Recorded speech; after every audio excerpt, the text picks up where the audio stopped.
Salut tout le monde, c'est Jérémy. Aujourd'hui, on va voir ce Miracast G7S. Donc c'est un produit que je connaissais pas, c'est un vendeur AliExpress qui me l'a envoyé pour que je puisse vous le présenter. Donc c'est un objet qui ressemble à une Chromecast. On va voir ça un petit peu plus en détail.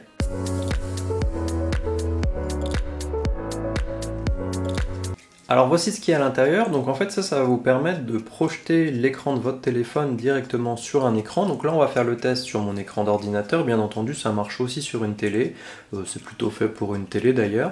Donc l'intérêt comparé à un Chromecast ici, c'est qu'on n'a pas besoin que ce boîtier là soit connecté à internet. C'est vraiment le téléphone qui projette l'écran. Donc ce boîtier là ne sert qu'à recevoir l'écran du téléphone. Donc on va voir ensemble tout de suite est-ce que la qualité est bonne, à quoi ça ressemble une fois que l'écran est branché dessus, et aussi quelles sont les applications qu'on va pouvoir utiliser. Est-ce que Netflix va fonctionner, Molotov TV, ce genre de choses, des jeux vidéo. Donc ça peut servir aussi par exemple si on a des photos à projeter qu'on voudrait montrer à plusieurs personnes directement sur un écran plutôt que sur son petit écran. Donc on va voir ça ensemble tout de suite. Donc dans un premier temps, on a juste cette partie là qui va venir se brancher sur l'autre partie. Ce côté-là va aller se brancher sur le port HDMI de la télé ou de votre écran. Ça sert au Wi-Fi. Et cette partie-là, un port USB qui va servir à alimenter le boîtier. Donc je vais brancher ça, puis on va voir ça tout de suite. Voilà, donc comme vous le voyez, j'ai branché l'appareil. C'est l'écran de connexion qu'on va avoir. Donc là, on peut scanner un QR code. On a aussi le nom du réseau Wi-Fi qui apparaît ici et le mot de passe en question. Donc on va aller directement sur le téléphone. Je vous affiche mon écran en même temps et cliquer sur le nom MiraPlus et le nom de série.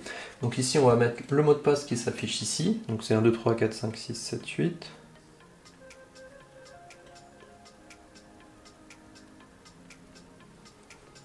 On se connecte, donc là on va être connecté en Wi-Fi directement à l'appareil pour la diffusion. Donc maintenant on est connecté, on peut soit venir installer l'application qui est présente ici grâce au QR code, ou aller la chercher sur le Play Store, etc. Donc il s'appelle EZ Mira. Sur mon smartphone Xiaomi, je vais pouvoir diffuser directement. Donc pour cela, on va dans le menu tout en haut, on va sur la partie suivante et on clique sur diffusion. Donc là, il a retrouvé directement l'appareil qu'on voulait, le MiraPlus. Et il devrait venir afficher mon écran directement ici. Et voilà, donc là on retrouve le même écran de téléphone directement sur la télé, enfin sur mon écran d'ordinateur en l'occurrence. Donc là, on l'a au format standard, comme si j'avais mon smartphone devant. Si je navigue, comme vous le voyez, c'est instantané, tout fonctionne pareil. Donc là, l'intérêt ici, c'est qu'on peut par exemple venir montrer, je sais pas moi, une image. Donc ça, c'est des produits que j'ai reçus récemment. Donc là, on va pouvoir montrer par exemple une photo à plusieurs personnes qui se trouveraient dans la salle. Donc c'est plutôt pas mal. Bon, après, la qualité d'écran va varier en fonction de l'écran que vous avez.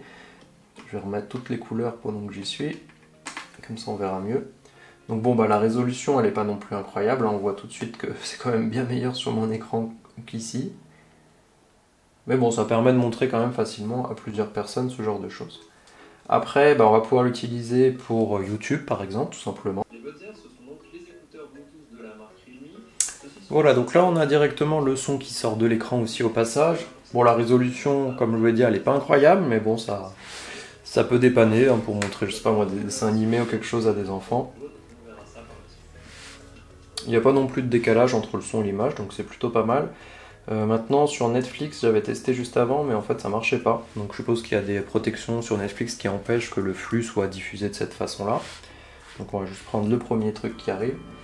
Donc là on a le son, mais on n'a pas d'image. Donc effectivement, c'est un petit peu dommage qu'on ne pourra pas l'utiliser pour Netflix.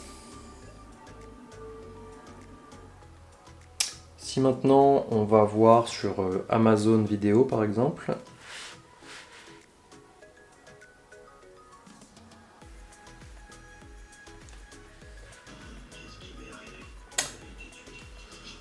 alors là non plus, on n'a pas non plus l'image qui apparaît, donc on a malheureusement que le son, donc on ne pourra pas non plus l'utiliser pour ça. Et on ne pourra pas non plus l'utiliser avec Molotov TV, donc on a encore une fois que le son qui apparaît. Donc effectivement c'est un peu dommage parce que ça limite un petit peu les usages. On va quand même essayer de lancer un jeu vidéo pour voir ce que ça donne. Alors déjà premièrement le jeu se lance, donc c'est plutôt bien. Maintenant on va voir est-ce qu'il y a du lag ou pas pendant le jeu, tout simplement pour voir si c'est jouable Après niveau qualité visuelle, c'est pas trop mal, visiblement on peut y jouer si par exemple on était sur un jeu, voilà, on serait plusieurs dans une pièce, on voudrait voir un petit peu. Après ça pourrait être aussi pourquoi pas utilisé sur les réseaux sociaux, si jamais vous êtes plusieurs à la regarder, à les lire ensemble. Voilà, donc là on est sur un produit qui coûte à peu près 15 euros. C'est un équivalent moins cher d'une Chromecast qui va vous permettre de faire plus de choses parce que la Chromecast sera connectée à Internet, vous pourrez aller sur Netflix, sur YouTube, avoir une très bonne résolution d'écran.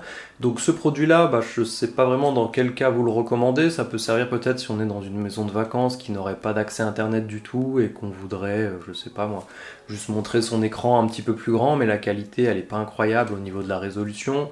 On peut pas l'utiliser pour Netflix, pour tout ce qui est regarder du contenu sur des vidéos, tout ça. Ça marche sur YouTube, ça marche pour jouer à quelques jeux vidéo, mais encore une fois, la résolution elle est pas incroyable.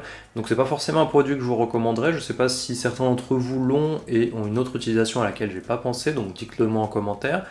Voilà, donc je voulais vous le présenter quand même. On me l'a envoyé, donc autant que je vous le présente. Et puis si jamais vous hésitez à le prendre ou pas, ça vous donne une idée de ce que ça donne.